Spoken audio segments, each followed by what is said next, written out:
우리 앞뒤 좌우에 계신 분들과 한번 인사 나누겠습니다. 잘 오셨습니다. 반갑습니다. 네, 반갑습니다.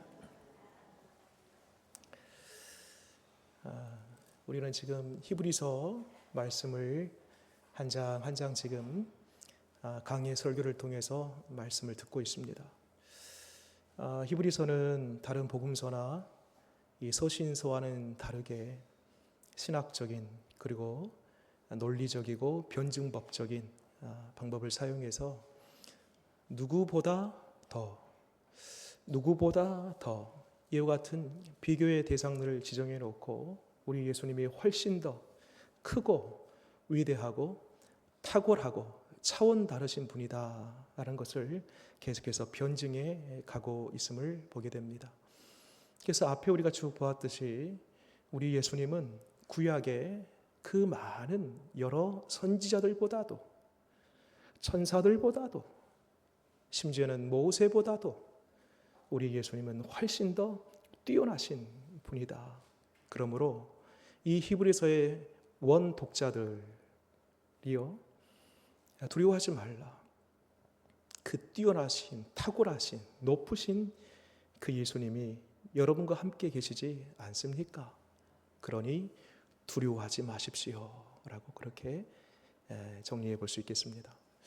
그러면서 이 지난 시간, 그러니까 5장 우리가 오늘 볼 텐데요, 4장 끝부분을 보게 되면 4장 어딜 보시냐면 14절 보세요. 이 부분이 오늘 5장과 연결이 됩니다. 14절 보니까요, 4장 14절에 제가 한번 읽어볼게요. 그러므로 우리에게 큰 대제사장이 계시니, 큰 대제사장, 잠깐 저를 보실래요? 여기서 큰 대제사장이라는 것은 뭐 키가 큰가 아니면 뭐 나이가 많이 들었나 이런 사이즈적인 차원이 아니고요, 여기서 크다라는 것은 유일한 독보적인 하나밖에 없는 고유명사를 가리킵니다. 그러니까 우리 예수님은 유일한 대제사장이시라라는 것입니다.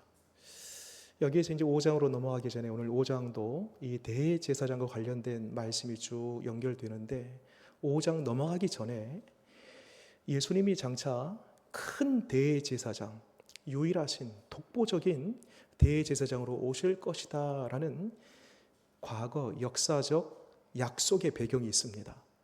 자, 한번 거기를 우리가 직접 한번 찾아보고 오늘 말씀을 들어가도록 하겠습니다. 사무엘상 2장입니다.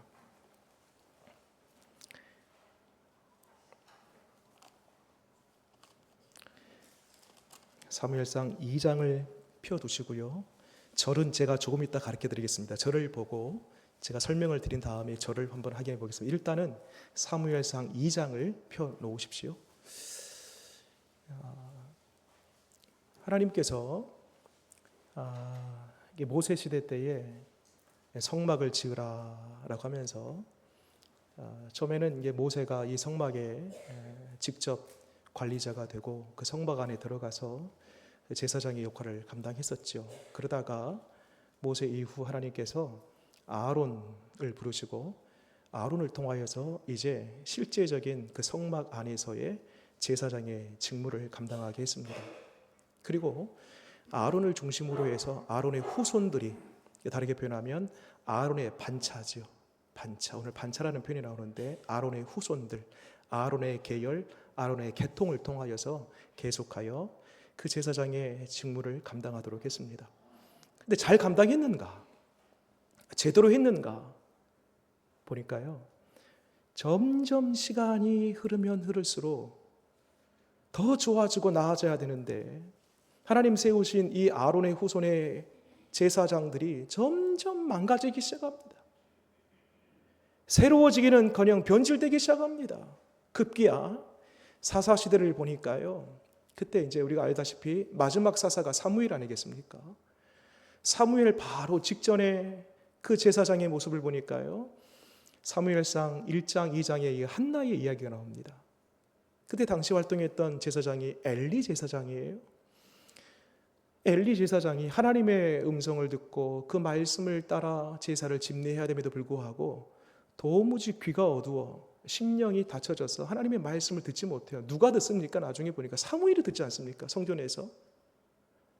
그러니까 제사장이 들어야 되는데 제사장이 듣지를 못하는 시대입니다. 급기야 그의 아들 홈니와 비느하스는 어떻습니까? 완전히 망가졌죠. 제사 때 쓰는 그 재물들을 다 취하여서 자기 배부름을 위해서 사용하고 그 성전에서 일하는 여자들을 욕을 보이고 완전히 제사장의 겉모습은 있는데 실체가 없는, 마치 바리새인처럼 겉은 있는데 화려한데 좋은 복장이 있고 멋지게 갖추어 있는데 그 속은 부패되어 있는 그런 시대가 점점 제사장을 임명한 이후로 시간이 갈수록 변질되고 말았습니다. 이때에 하나님께서 이 엘리 제사장에 하신 말씀이 있습니다. 이것은 약속인데요. 뭐라고 하신가 봤더니, 자, 2장 어디를 보시냐면 35절입니다. 2장 35절 같이 읽겠습니다. 시작. 내가 나를 위하여 충성한 제사장을 일으키리니 그 사람은 내 마음 내 뜻대로 행할 것이라. 내가 그를 위하여 견고한 집을 세우리니 그가 나의 기름 부음을 받은 자 앞에서 영구히 행하리라. 자, 여기 보면은요, 우리는 이제 예상할 수 있습니다. 아하, 하나님께서 지금 엘리 이 제사장 이 시대를 이제 감하고 그 다음 새로운 이제 변화의 주역이 될 대제사장을 세우겠구나라고 그렇게 예측이 됩니다. 그러면서 그 다음 앞서 제가 말씀드린 대로 마지막 제사장이 누구냐면 이 사무엘 아니겠습니까? 사무엘이 나오겠구나라고 생각하는데요. 좀 걸린 부분이 있습니다. 어디서 걸리냐면, 물론 사무엘이요, 단에서 브엘세바까지, 이것은 마치 할라에서 백두까지라는 그런 표현인데요, 전 이스라엘을 오가면서 하나님의 말씀을 전하고 제사장의 역할을 잘 감당합니다. 그런데 오늘 말씀 다시 보세요. 한 가지 다 걸리는 게 있네요. 제일 끝에 35절 끝에 보니까요, 그 사람을 세우는데 그 제사장이 나의 기름 부음을 받은 자 앞에서 어떻게 해요? 영구히 행하리라. 말하자면 영원한 제사장이 된다는 것입니다. 여러분, 사무엘이 영원한 제사장이 됐나요? 그렇지 않죠. 사무엘도 잘했는데 사무엘도 자기의 수명에 따라서요 죽으니까요, 그것으로 인하여 제사장 일을 그만두게 되었습니다. 사무엘 가지고는 안 되는 거예요. 근데 여기서 영원한 제사장, 그럼 누굴까?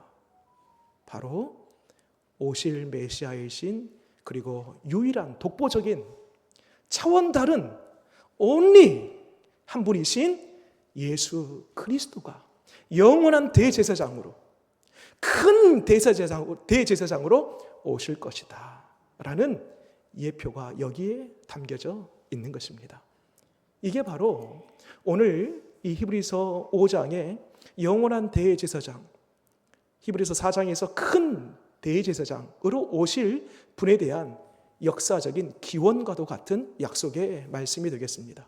다시 여러분, 오늘 히브리서 이제 5장으로 넘어와 보세요. 한 절 한 절 보면서 풀어보도록 하겠습니다. 자, 5장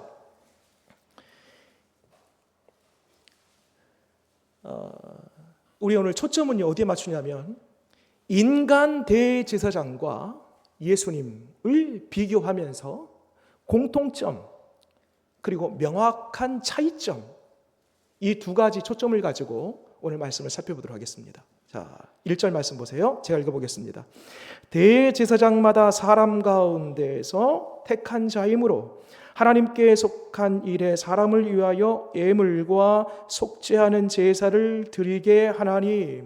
자, 대제사장을 누가 선별해요? 누가 택해요? 하나님이 택하신답니다. 그러니까 대제사장이 되고 싶어서 저요, 나 한번 해볼래요, 신청하거나 지원해서 시험 봐서 되는 게 아니고, 대제사장은 누가 임명하게 되냐면 하나님의 손으로 직접 선택하신다라는 겁니다. 그리고 선택받은 대제사장이 무슨 일을 하는가 봤더니, 다시 보세요.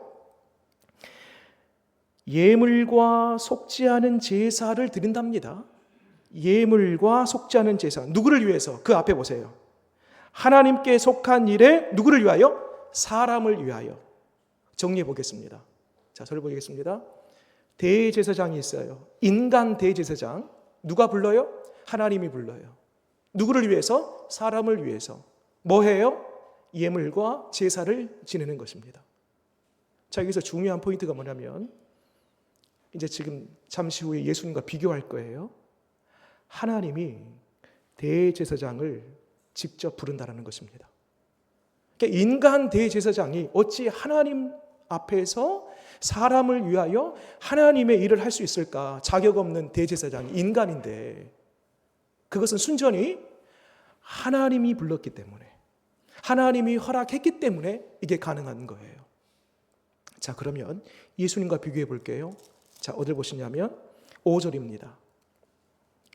5절 제가 읽겠습니다. 시작. 제가 읽겠습니다. 또한 이와 같이 그리스도께서 대제사장 되심도 스스로 영광을 취하심이 아니요 오직 말씀하신 이가 그에게 이르시되 너는 내 아들이니 내가 오늘 너를 낳았다 하셨고. 자, 여기서도 보면은요, 예수님께서 대제사장이 되시는데 예수님도 하나님이 부르셨어요? 아니면은 예수님 스스로 내가 대제사장 되고 싶다고 했어요?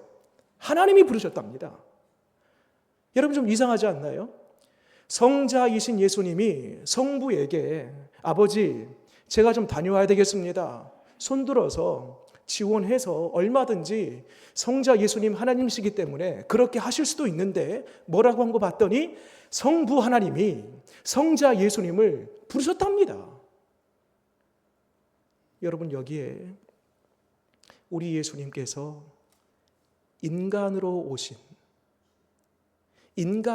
수밖에 없는 그 신비가 여기에 담겨져 있는 것입니다.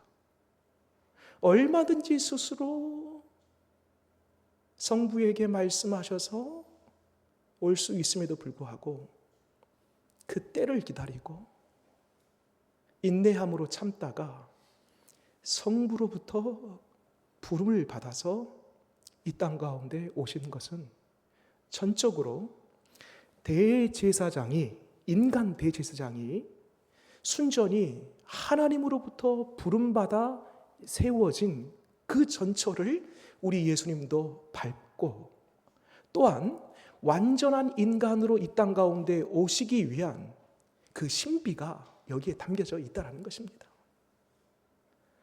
또 한 가지, 하나님으로부터 부름받아 세웠다 공통점이고요. 두 번째 공통점이 있습니다. 자, 어딜 보시냐면 다시 인간 대제사장 2절입니다. 같이 한번 읽어볼까요? 시작. 그가 무식하고 미혹된 자를 능히 용납할 수 있는 것은 자기도 연약에 휩싸여 있음이라. 인간 대제사장이에요. 실수투성이에요. 틈이 있어요. 언제든 넘어져요. 연약함이 있는 거예요.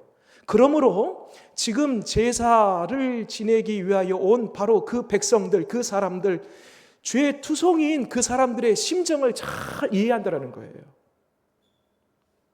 우리 예수님도 그럴까요? 같은 공통점이 있습니다. 어딜 보시냐면 7절 말씀입니다.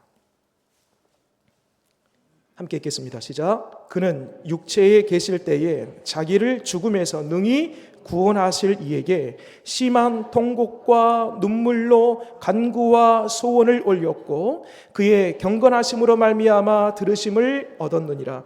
여기 보면 예수님께서 심한 통곡, 눈물, 간구, 소원을 올렸다. 이 표현을 우리가 이것은 십자가 사건이구나, 그렇게 단편적으로 생각할 수 있습니다. 근데 여러분, 물론 이 십자가 사건 안에 예수님의 눈물, 고통, 아픔, 그것이 다 내포되어 있는 거 맞습니다. 그런데요, 여기서 말하는 그 심한 통곡, 눈물, 간구, 그 소원은요, 뭘 가리키냐면 예수님의 전생애를 가리킵니다. 십자가에서만 예수님 눈물 흘리고 고통했던 것이 아니고요, 하나님이신 예수님이 이 땅 가운데에 사람의 몸을 입고 오신 그 자체가 고통이에요, 여러분. 자리가 안 맞아요. 있을 수 없는 그곳에 예수님이 오셨다니까요. 시작이 눈물이에요. 아픔이에요. 근데 여기서 그치지 않고 사람들과 함께 동고동락합니다. 예수님도 피곤하셨고요. 예수님도 상처받으셨고요. 예수님도 모욕당하셨고요. 예수님도 왕따 당하셨고요. 예수님도 굶주리셨고요. 사람과 똑같이 이 땅에 오셔서 그런 대우와 그런 대접을 받았다는 것입니다. 그래서 우리 예수님도 우리의 연약함을 잘 아십니다. 어딜 보시냐면 자 4장 15절 말씀 보세요. 4장 15절 우리 함께 읽겠습니다. 시작. 우리에게 있는 대제사장은 우리의 연약함을 동정하지 못하실 이가 아니요 모든 일에 우리와 똑같이 시험을 받으신 이로되 죄는 없으시니라. 아멘. 완전한 인간으로 오신 예수님, 그러므로 우리의 모든 사정과 형편과 처지, 심지어 사사로운 우리의 감정까지도 우리 주님은 잘 아시는 분이심을 믿으시기 바랍니다. 자, 그러면서 이 두 가지 중요한 인간 대제사장과 큰 대제사장, 유일하신 그리고 영원한 대제사장이신 예수님과 비교했을 때 두 가지 공통점을 우리가 발견했고요. 이제 차이점을 보겠습니다. 무엇이 인간 대제사장과 영원한 대제사장이신 예수님과 차이점인가 보니까요. 앞에 여러분 1절에서 인간 대제사장이 인간을 위하여 뭘 준비한답니까? 예물을 준비해요. 예물을. 번제를 제물을 준비합니다. 제물. 그것이 소든 양이든 비둘기든 심지어는 곡물이든 본인이 준비하든 백성이 준비하든 누군가가 준비된 그 제물을 가지고 성소로 들어갑니다. 자, 그러면 우리 예수님은요. 여러분, 우리 예수님은 자신이 제물되었습니다. 여러분, 구약의 수많은 제사장, 아론의 후손들 가운데 수많은 제사장이 나왔지만은 그 누구도 자신의 목숨을 들여서 자신이 제물된 사람은 단 한 사람도 없는 것입니다. 유일하게 자신의 목을 걸고 생명을 걸어서 십자가에 제물이 되신 분은 유일하게 예수 그리스도 한 분밖에 없다는 것입니다. 두 번째 차이점이 있습니다. 여러분, 인간 대제사장은요, 제사 때마다 예물을 준비해요. 제사 때마다 양을 잡고 소를 잡고 제사 때마다 반복하여서 계속해서 잡아야 되는 것입니다. 그런데 우리 예수님은요, 단번에 제사를 완성하십니다. 단번에 제물이 되신 거예요. 자, 히브리서 10장 10절 말씀 확인해 볼까요? 몇 장만 뒤로 넘겨보세요.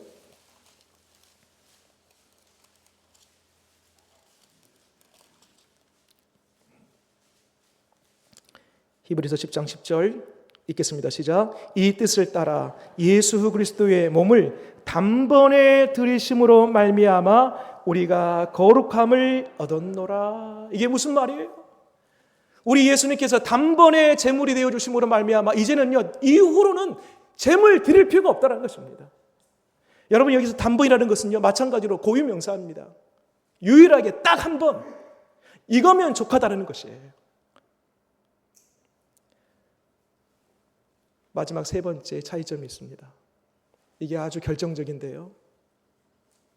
아론의 후손들 그 제사장, 인간 제사장들은요, 일정한 기간이 되면은요, 그 제사장의 직무를 내려놔야 됩니다.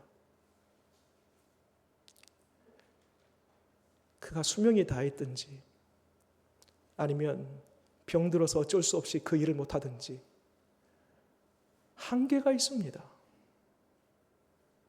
그런데 우리 예수님은요, 영원한 대제사장이십니다. 그래서 종합해서 이 차이점을 한마디로 얘기하면 인간 대제사장은 제한점이 있다. 한계에 다다른다. 그러나 우리 예수님 영원한 대제사장이신 분은 말 그대로 영원한 제사. 이제 더 이상 사람이 죽고 또 하고 죽고 또 세워지고 이런 정도가 아니고 우리 예수님 한 분으로 모든 제사가 완성되었다라는 것입니다. 그래서 오늘 말씀 보게 되면요, 멜기세덱의 반차라는 표현이 있습니다. 여러분 다시 5장을 보게 되면 어디를 보시냐면 6절 말씀에 6절 같이 한번 읽어볼까요? 시작. 또한 이와 같이 다른 데서 말씀하시되 내가 영원히 멜기세덱의 반차를 따르는 제사장이라 하셨으니, 멜기세덱의 반차가 나오죠. 또 한 번 나와요. 어딜 보시냐면 10절 말씀 보겠습니다. 10절 읽겠습니다. 시작. 하나님께 멜기세덱의 반차를 따른 대제사장이라 칭하심을 받으셨느니라. 여러분, 이 멜기세덱은요 세 가지로 요약할 수 있습니다. 한번 잘 따라보세요. 이 멜기세덱과 오늘 예수님의 그 영원한 대제사장과 깊은 연관성이 있는데, 어디서 이 멜기세덱이 나오냐면 창세기 14장에 나와요. 처음으로 이 멜기세덱이 등장하는데 거기에 어떤 일이 생기냐면 이 멜기세덱이 아브라함에게 물과 포도주를 대접하는 이야기가 나옵니다. 여러분, 여기서 물과 포도주 하니까 생각나는 이야기가 있죠? 그렇습니다. 예수님의 살과 피. 멜기세덱이 누군지 몰라요. 이 히브리서 기자도요, 멜기세덱에 관하여서 쭉 설명하다가 나중에는 멜기세덱이 누군지 모른다라고 이렇게 정의합니다. 그런데 그렇게 정의하는 게 맞아요. 왜냐하면 멜기세덱 그 제사장은 결국 앞으로 오실 예수 그리스도 영원한 대제사장의 암시 예표거든요. 그분이 하나님이 누구신지 우리가 알지 못하는 것처럼 히브리서 기자도 마찬가지로 멜기세덱이 누군지 잘 모른다. 그러나 물과 포도주로 아브라함을 대접하여 그를 살려내는 것을 보니 결국 물, 포도주, 예수 그리스도의 살과 피를 암시하는 예표적인 그림이 담겨져 있고, 또 한 가지, 멜기세덱은요 왕이면서 동시에 제사장이에요. 두 가지의 직무를 같이 하나로 감당을 합니다. 우리 예수님 누구세요? 우리 예수님은 왕 중의 왕이시면서 동시에 영원한 제사장이 되십니다. 멜기세덱의 그림자라면 예수님의 실체지요. 마지막 세 번째, 멜기세덱이 딱 한 번 제사장의 일을 감당하고요, 이후로 성경에서 종족을 감춥니다. 앞서 우리가 히브리서 10장 10절에서 확인했습니다. 예수님은 단번에 유일하게 딱 한 번 제사를 통하여서 완전한 구원을 이루신 분이시죠. 마찬가지로 멜기세덱이 딱 한 번 제사의 일을 감당하고 뒤에 종족을 감췄다는 것은 곧 예수님께서 단 한 번의 제사로 말미암아 십자가를 통하여 온 인류를 구원하고 그것으로 완성, 끝 맺으시는 이야기가 서로 연결되는 것입니다. 곧 멜기세덱이 누구인가? 제사장이면서 왕. 단 한 번 나와서 제사의 직분을 감당하고 물과 포도주를 대접함으로 아브라함을 살리는 이야기를 통하여 멜기세덱은 곧 장차 오실 영원한 대제사장을 가리키는 것을 보게 됩니다. 그렇습니다. 여러분, 우리 예수님은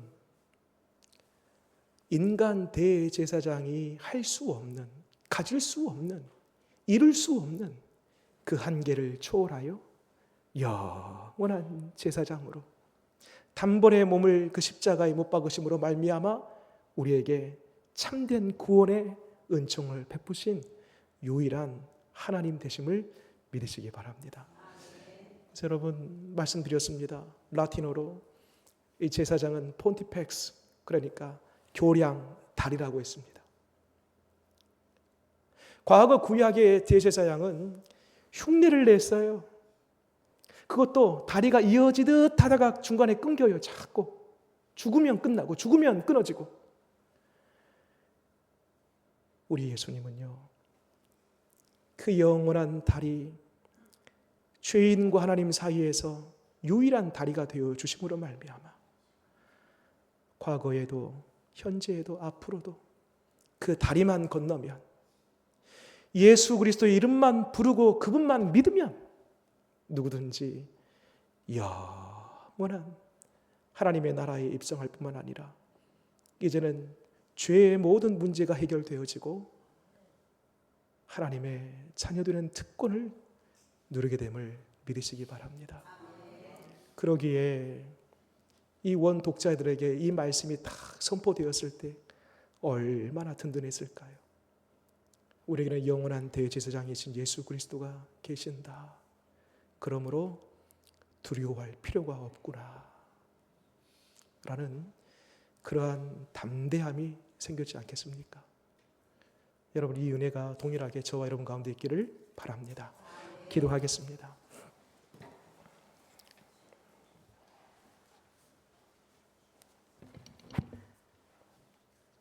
하나님 아버지, 우리 예수님 이 땅 가운데에 십자가에 자신의 몸을 제물 삼아 단번에 드림으로 영원한 제사를 드렸고, 이제는 누구든지 그 십자가에 달리신 예수 그리스도를 바라보고 믿고 마음에 영접하면 이미 하나님께서 이뤄놓으신 그 제사의 완성, 바라보는 자마다 구원에 이르고 바라보는 자마다 이제는 영벌 아닌 영생에 이르게 되는 줄 믿습니다. 예수 그리스도 유일한 우리의 대제사장, 유일하게 하나님께로 건너갈 수 있는 다리, 우리 주님을 오늘도 바라보면서 믿음으로 힘있게 담대하게 살아가는 우리 되게 하여 주시옵소서. 예수님 이름으로 기도드립니다.